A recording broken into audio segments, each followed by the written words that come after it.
Primeiro, eu acho que a gente já deveria ter criado aqui centros de inteligência só para utilizar a inteligência artificial. São Altman lançou a inteligência artificial generativa acessível em novembro de 22. Já estamos quase há 2 anos.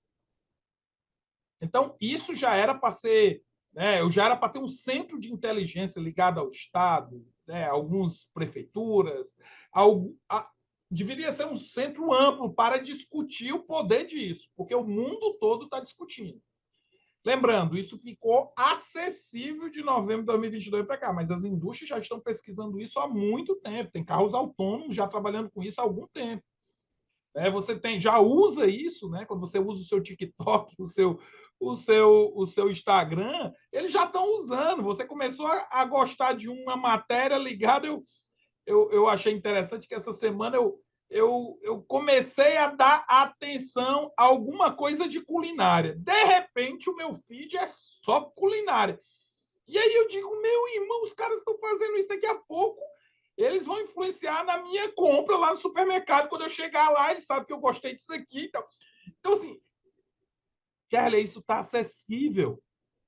Lembra daquilo que a gente falou nos centros de pesquisa? Tem que estar olhando para isso. Né? E tem níveis. Eu posso fazer a inteligência artificial servir ao meu vendedor de rua, com algumas pequenas práticas, assim como eu posso fazê-lo acontecer para a grande indústria, na melhoria da sua operação, na análise de dados estruturados, na previsão de cenários. A inteligência artificial era algo que nós deveríamos estar discutindo pelo bem do nosso desenvolvimento. Então, essa, para mim, é a grande tendência, uma tendência que você não há... Hoje é impossível você ler qualquer periódico sem alguém falar de inteligência ou de alguma coisa ligada à inteligência artificial. Segundo, né, nós temos aí o 5G, que vai propiciar aí um desenvolvimento de conexão muito maior, ao ponto de que eu vou poder ter muito mais coisas conectadas dentro da minha casa, da minha empresa, e isso pode potencializar o desenvolvimento de muitas coisas que a gente chama de IoT, né? Internet das coisas. Então, eu posso ter IoT para cuidar da saúde das pessoas, para desenvolver a educação das pessoas, eu posso ter IoT para cuidar, né, do trânsito na cidade, eu posso desenvolver muita coisa que está aí. Está aí a conexão, já está sendo implementada, e eu preciso potencializar isso. Outras energias renováveis não se discute, o Ceará já desponta.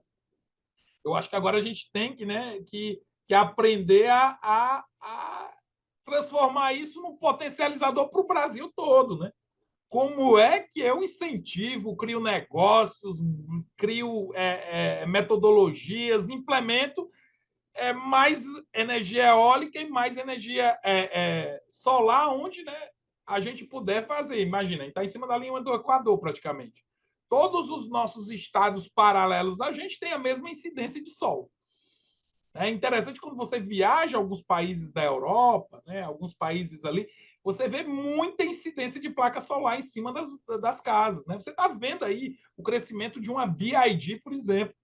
Ninguém imaginava que a gente ia comprar um carro da China e um carro da China com a tecnologia de ponta.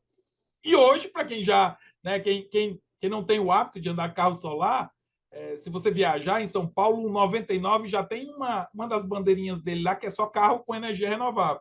E agora a Uber também vai lançar. Você pode andar o dia todo, se você estiver andando de Uber, de 99, de carro solar, e você vai conhecer. Cara, é genial esses carros. Esses carros são super incríveis. Eles fazem a gente ter vergonha dos carros que a gente tem. É da China, Kelly. Então, assim, as energias renováveis vão potencializar tudo.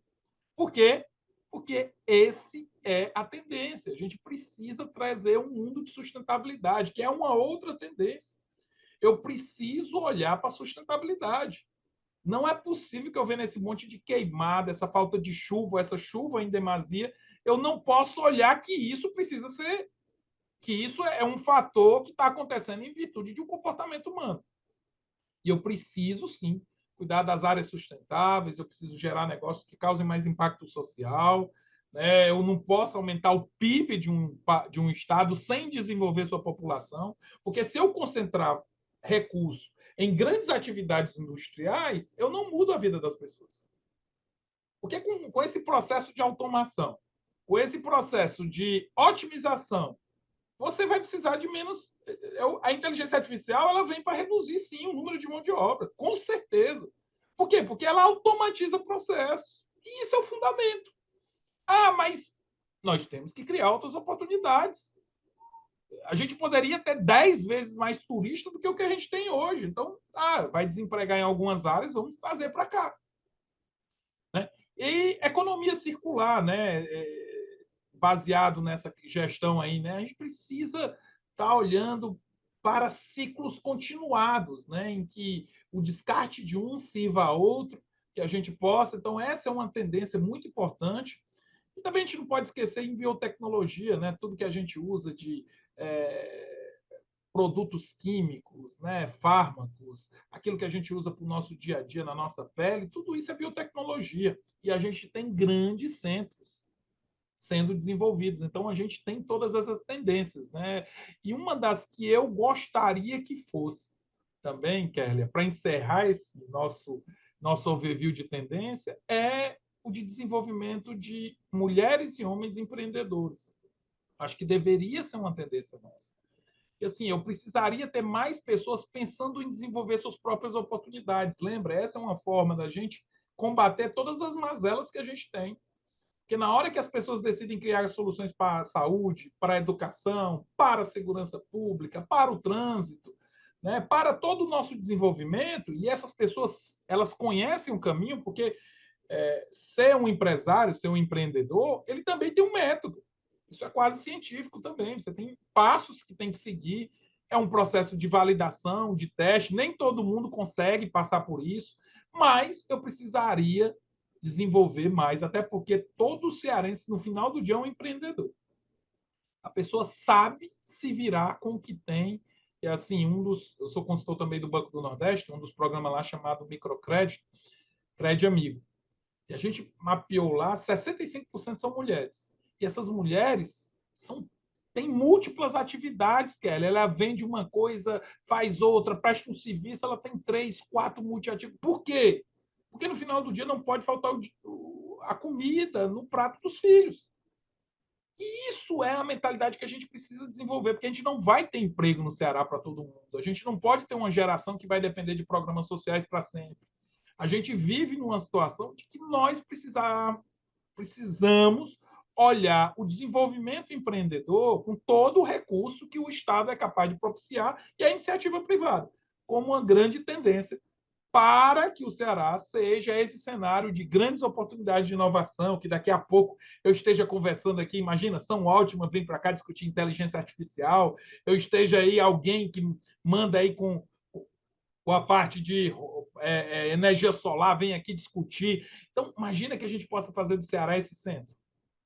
Eu acho que isso só vai ser possível se a gente coordenar as ações, tiver governança e se souber investir nas áreas que a gente tem como fazer diferença. É isso, Kerr.